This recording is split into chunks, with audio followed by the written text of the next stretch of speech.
Uma boa noite para todos, sejam bem-vindos a mais uma reflexão, da noite de hoje, uma reflexão que nós vemos fazendo todas as segundas-feiras no livro Fonte Viva de Emmanuel, e que é com a psicografia do nosso Chico Xavier, que são mensagens belíssimas, que nos faz refletir muito sobre a nossa vida. E hoje eu vou falar uma mensagem que traz uma reflexão bem profunda sobre a doença, mas não apenas como problema físico, não só a doença física, E é uma mensagem também que vai nos dar e nos trazer a oportunidade espiritual de aprendizado, porque quando adoecemos é um momento também de aprendizado, Muitas vezes a gente vai, como diz, a gente aprende com a dor, E a doença, quando ela bate na gente, quando ela acontece, é um momento que a gente para, muitas vezes, reflete até sobre a própria vida, Então é uma oportunidade espiritual de aprendizado, de uma renovação interna, E de uma aproximação com Deus, E ela também se baseia na ideia cristã e espírita de que muitas dores, elas possuem mesmo uma função educativa. Ela acontece com uma função educativa para o nosso espírito. E é uma mensagem também que vai conversar diretamente com os ensinamentos de Jesus, sobretudo sobre a paciência, a resignação, E a renovação nossa interior. Então, é uma mensagem de número 86, que tem como título Estás doente? É uma interrogação que ele faz. Estás doente? E aí ele traz, uma citação de Tiago, todo início, da mensagem, ele se baseia numa mensagem bíblica, E aí essa é de Tiago, que está no capítulo 5, versículo 15, que diz assim: E a oração da fé salvará o doente, e o Senhor o levantará. Normalmente eu procuro não ler na íntegra as mensagens, eu procuro falar das mensagens, Eu faço uma análise, um estudo, mas hoje eu vou fazer diferente. Hoje eu vou ler a mensagem na íntegra e vou comentá-la passo a passo. Porque falar da enfermidade, de doença, é um assunto bastante complicado para nós, E aí eu quero manter na íntegra a fala do Emmanuel. E aí eu vou comentando na medida que eu fui interpretando essa mensagem. Então ele começa já no primeiro parágrafo com a seguinte afirmação: Todas as criaturas humanas adoecem. Todavia, são raros aqueles que cogitam de cura real. Olha só, Todas as criaturas humanas adoecem, mas são raros aqueles que buscam a cura real. Aí ele continua: Se te encontras enfermo, não acredites que a ação medicamentosa, através da boca ou dos poros, te possa restaurar integralmente.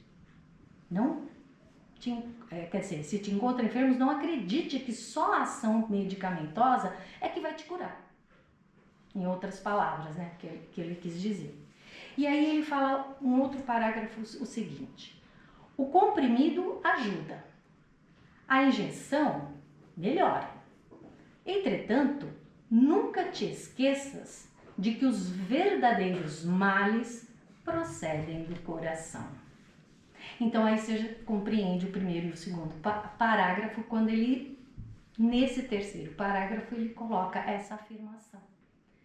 Quer dizer, nós adoecemos, mas o problema maior não está na doença física, principalmente a física. Porque a doença, na verdade, a enfermidade, ela não é causa, ela é consequência. Ela é uma consequência disso que ele acabou de dizer, dos verdadeiros males que vêm do coração. A mente é fonte criadora. A vida, pouco a pouco, plasma em torno de teus passos aquilo que você deseja. De que vale a medicação exterior se prossegues triste, acabrunhado ou insubmisso? Quer dizer, de que vale a busca pela cura física se você está lá dentro do seu íntimo e do seu coração com uma tristeza profunda, com raiva, com mágoas que você vem trazendo, não só dessa existência, às vezes até de outras existências. De outras vezes, pedes o socorro de médicos humanos ou de benfeitores espirituais, né? Quer dizer, você busca a medicina, busca os médicos, né? Ou de benfeitores espirituais, você pede a ajuda da espiritualidade. Mas, ao surgirem as primeiras melhoras, abandonas o remédio ou o conselho salutar e voltas aos mesmos abusos que te conduziram à enfermidade. Isso não acontece? Acontece. Se a gente for fazer um exame aí de consciência, a gente vai perceber que muitas vezes acontece, né?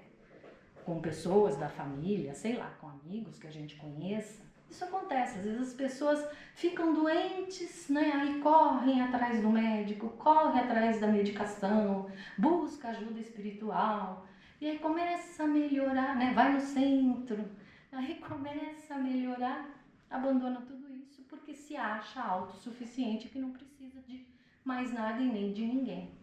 É o que muitas vezes acontece e é o que ele está dizendo aqui para nós. Por isso que eu fiz questão de ler.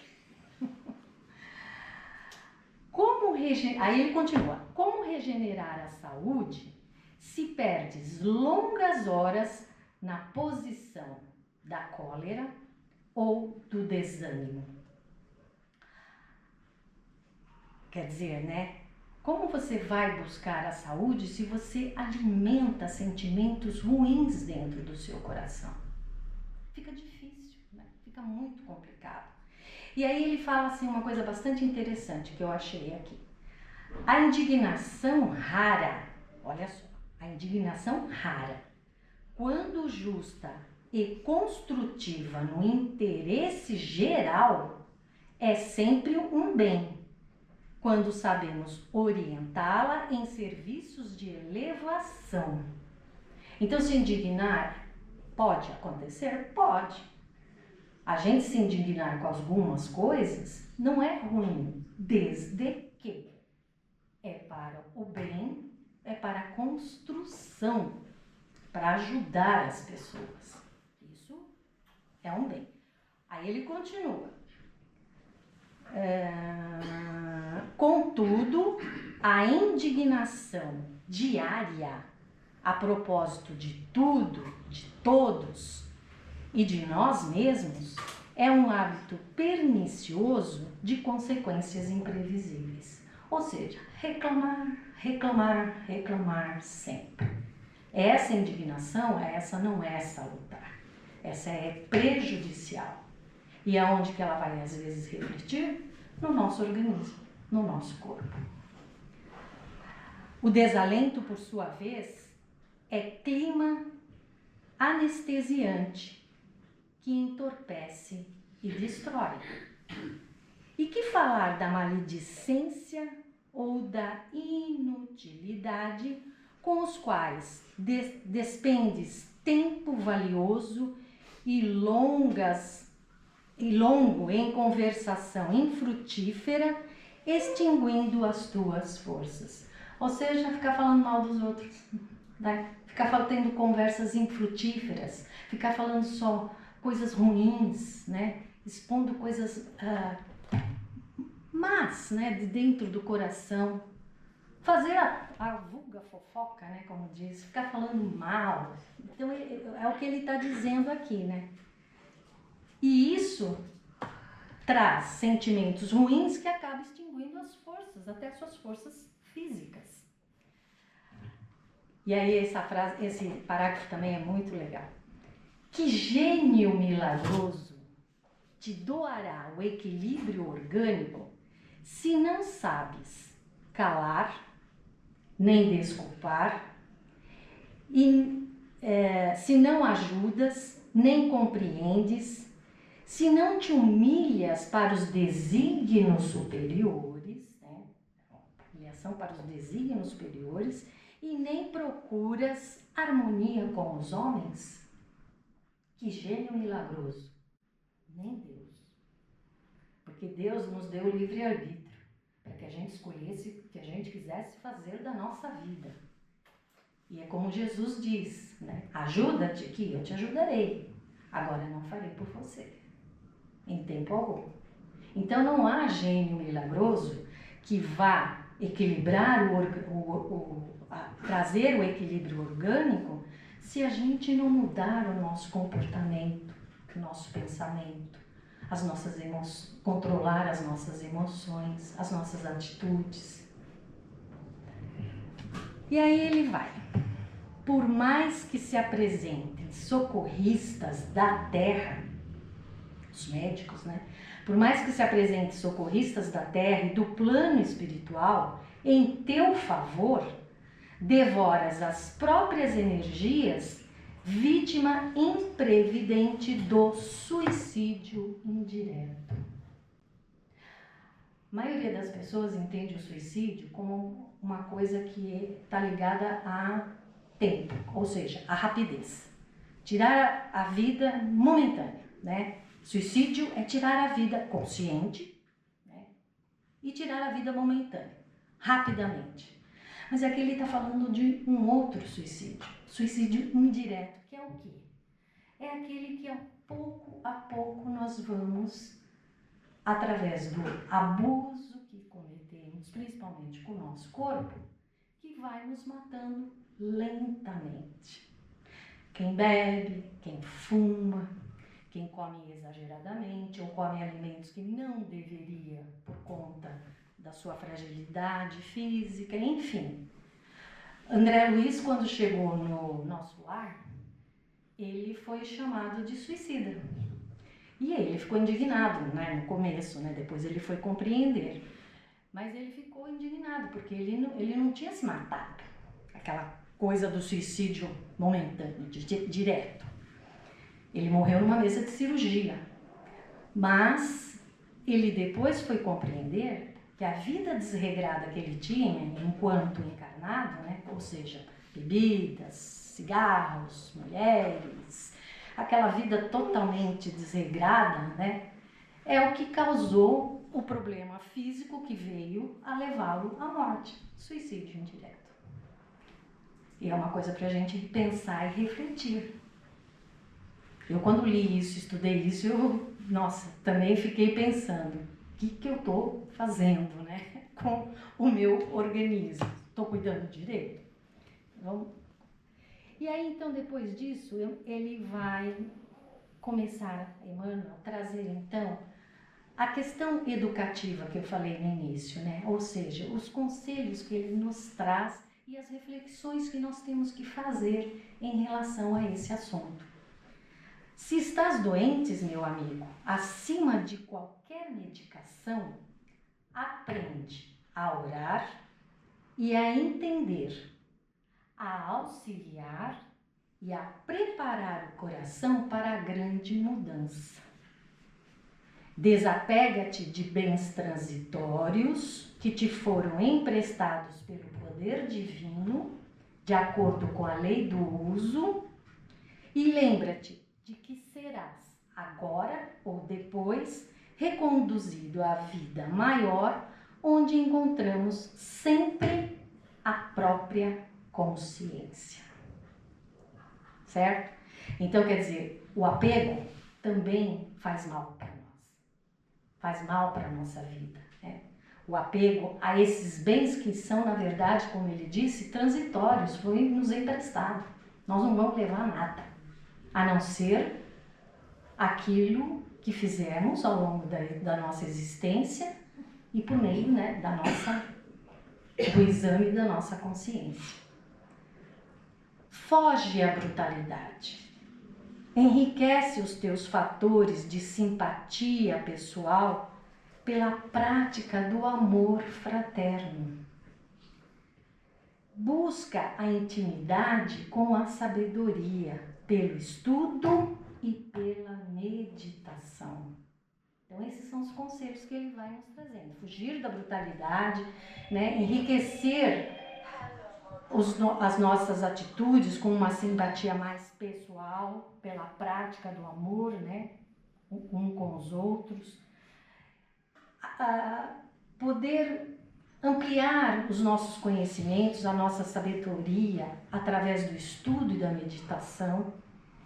E aí ele continua: não manches teu caminho, serve sempre, trabalha na extensão do bem, guarda lealdade ao ideal superior que te ilumina o coração e permanece convicto de que se cultivas a oração da fé viva, em todos os teus passos aqui ou além, o Senhor te levantará, como disse Tiago no início da mensagem. Então é isso, é uma reflexão bastante profunda com relação à doença, com relação às dores que passamos neste mundo e o que estamos aprendendo com ela. E aí então é uma mensagem, né, que vai falar então da doença, né, da dor, do sofrimento, e também pensar nessas questões como uma oportunidade de transformação do nosso espírito, para que possamos continuar crescendo e evoluindo. Era isso que eu quis trazer para vocês sobre essa mensagem, né? Fiz questão de ler e explicar, porque ele traz umas informações bastante reflexivas e que mexe muito, né, com a situação de vida nossa, dos nossos familiares, principalmente com relação à doença, né, com relação à doença física. Muito obrigada por vocês me ouvirem.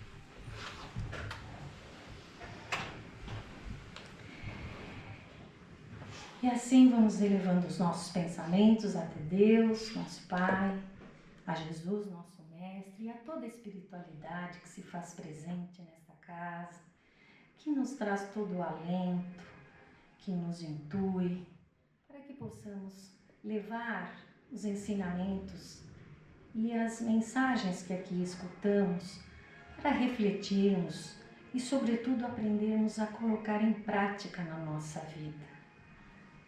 Vamos agradecendo a nossa boa saúde, o nosso bem-estar. Vamos agradecendo a proteção que recebemos todos os dias. E assim, profundamente agradecidos, vamos encerrando o Evangelho da noite dizendo: Pai nosso que estais no céu, santificado seja o vosso nome. Venha a nós o vosso reino. Seja feita a vossa vontade, assim na terra como no céu. O pão nosso de cada dia nos dai hoje. Perdoa, Senhor, as nossas dívidas, assim como devemos perdoar os nossos devedores. E não nos deixe, ó Pai, cairmos em tentação, mas livra-nos de todo o mal. Que assim seja, com a graça de Deus.